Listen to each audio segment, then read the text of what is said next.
Welcome to the podcast on natural law and consciousness. This is where we explore ancient and hidden knowledge, natural law, and the inner workings of the human mind. And then we apply this knowledge to the problems we're facing as humanity and provide practical solutions.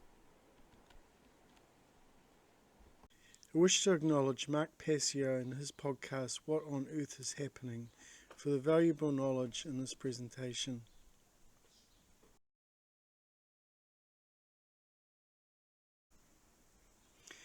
Leonardo da Vinci understood Astro Theology and embedded it into one of the most significant paintings of history, The Last Supper. In this painting, Jesus is seated at the middle of the table. The apostles represent the 12 signs of the zodiac seated around Jesus, or the 12 signs that the sun passes. The apostles are broken into 4 groups of 3. There's a dark half and a light half of the room, depicting that spirit down the middle of the northern hemisphere and the dark southern hemisphere. To the left side, the group represents the winter season, and the other 3 seated on the right represent the fall season. On the right side, the light half of the room, the apostles represent summer. To the left of Jesus, on your right as you're looking at the image, is the spring season.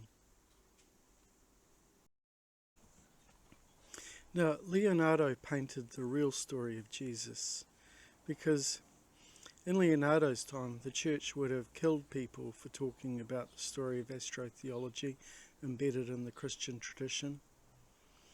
Initiates into the mysteries would have understood this and what is being painted, being portrayed in the Last Supper.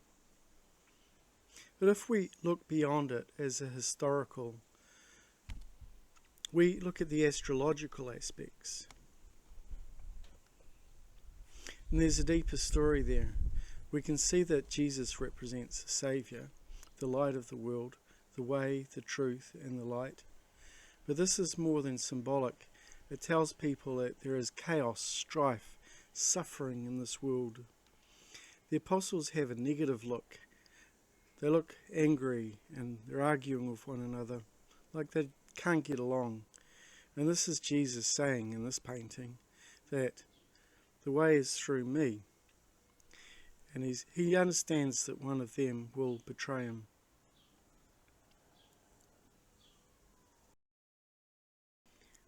Da Vinci is depicting the human condition in this painting. Jesus is the only person who looks calm. He is explaining to people that through him is the way out. And there is only one place where there's an entrance or exit, which is behind or through Jesus.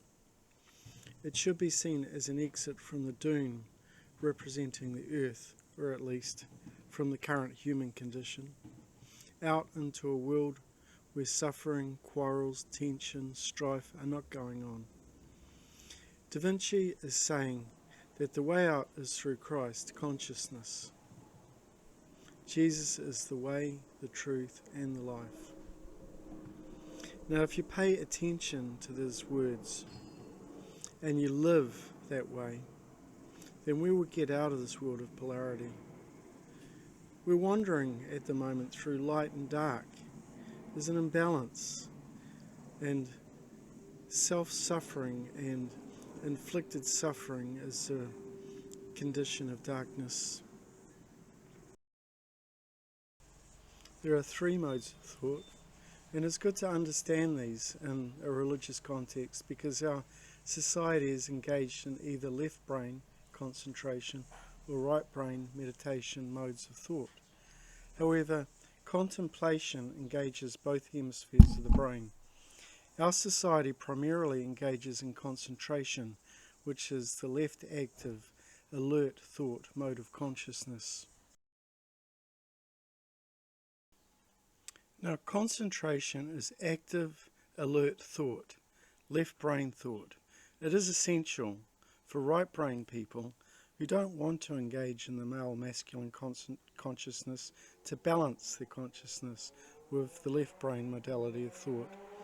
If one is in a state of right brain imbalance, then it is essential to bring the I and the centre to come together, to bring the left and the right together to turn the I on. If we're too much in a right brain state, that's why the left brain modality of conscious can help us balance consciousness. Consciousness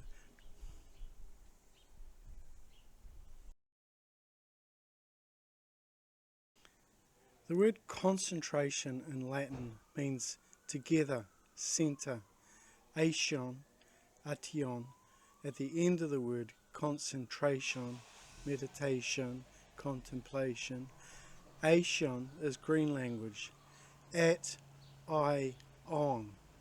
The I is on in a state of consciousness. On is another word for light. On means sun or light. The I is on in a state of being alert and awake. Now, meditation is the right brain state of consciousness. Many people are imbalanced towards the right brain. They are the spiritual New Age type of person. The New Agey person wants to refrain from engaging in tangible things. But a big chess game is being played between the forces of light and dark, and they move pieces on the board. You need to exercise the will to move the pieces and then take an active role. Right brain imbalanced people do not act, and the dark occultists swoop in into the board and take a few moves and then checkmates you. We're being kept in this manufactured reality because no one is balancing the left brain thinking while engaging the feminine aspects of thought, the right. The intuitive, creative aspects of our consciousness.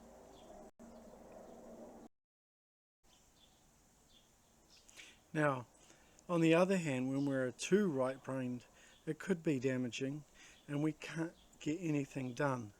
So we drift into this hazy, quasi-spiritual state, which isn't a high level of spiritual attainment, it's a trap. And people who want to meditate all the time. Media means middle. If used properly, meditation can help us come to our centre. We're a primary left brain orientated society identified with the physical world, and meditation can help us balance, bring us back to the middle again, back into a balanced state of consciousness. The middle or mediating modality of consciousness is contemplation. Contemplation is when consciousness is attuned to the green frequency. Red at one end of the visible spectrum is the right brain, and blue at the other end is the left brain. Contemplation is green, it's at the middle, the balance between concentration and meditation. Concentration can help us balance the right brain imbalance and left brain. Meditation can help us balance the left brain dominant consciousness, quieten thoughts down so we can come to a place of balance. As a result, contemplation is really engaged. Now, the word contemplation is green language. Con meaning with or together, the word temple in the middle, and the word ation is green language for at I on. The brain hemispheres are the temple of the head. Contemplation is between the temples. This is a reference to the Temple of Solomon. Contemplation is con temple at I on. And this is a strange way of saying the word, but if you think of it in green language or wordplay, then what is being said by contemplation is to bring the temples together, the left and the right brain, at the eye in the middle, at the place in the center, which is the third eye chakra. Now, one of the best ways to activate the balance between the brain hemispheres across the bridge, which ties these two hemispheres together and passes information back and forth, is to form daydreaming. Active yet imaginary thoughts simultaneously. It is active, yet it is creative and imaginary simultaneously. So you're using both hemispheres of the brain when you do it. Contemplate on something, not deeply concentrating on it, yet not meditating either. requires thought completely, but actively engaging creatively. Contemplation is discouraged in our society because daydreaming engages both hemispheres of the brain, and society doesn't want anything to do with that. Now, contemplation is a lost mode of thought because of this. Daydreaming can be used to manifest one's intentions and solve problems. Now, contemplation is a very challenging mode of consciousness to get into. Most people fall into either the balance of being too active or being too passive. They slip into a form of meditation, or being too active, in which case they start concentrating on something, trying to force the issue. Contemplation is a subtle balance between these two modes. But when you get into it, it's incredible, and that's why it's so frowned upon by the dominant culture. The modes of thought are also connected with religion, and in many ways because it's about manifesting what we want to see in the world, about what we want to change in ourselves. People have called contemplation prayer, but prayer is a fallen state. It is a fallen form that has descended into simple begging, just placating ourselves to the desires of God, or begging God, please give me anything. We don't learn anything if God just grants our wishes, if the answers are just given to us. We have to do something, we have to work for it to achieve it. We will learn nothing. We won't learn anything about ourselves if we magically just get something. Now, to summarize this presentation on religion and consciousness, Leonardo was the most historical figure in history. The Last Supper encapsulates the story of Astro Theology embedded in Christianity, the 12 disciples being the 12 signs of the zodiac, arranged around it in 4 groups of 3 representing the groupings of the signs, the zodiacal signs, the solstices and equinoxes. This is the story of the earth as it revolves around the sun and passes through each of the signs of the sun at different times of the year, represented by the strength or the weakness of the sun. The 3 modes of consciousness is concentration, meditation, and contemplation. Concentration being the mode of consciousness that is imbalanced towards the left hemisphere of the neocortex, meditation imbalanced towards the right hemisphere, and contemplation being a synthesis of the 2 hemispheres where brain coherence is achieved.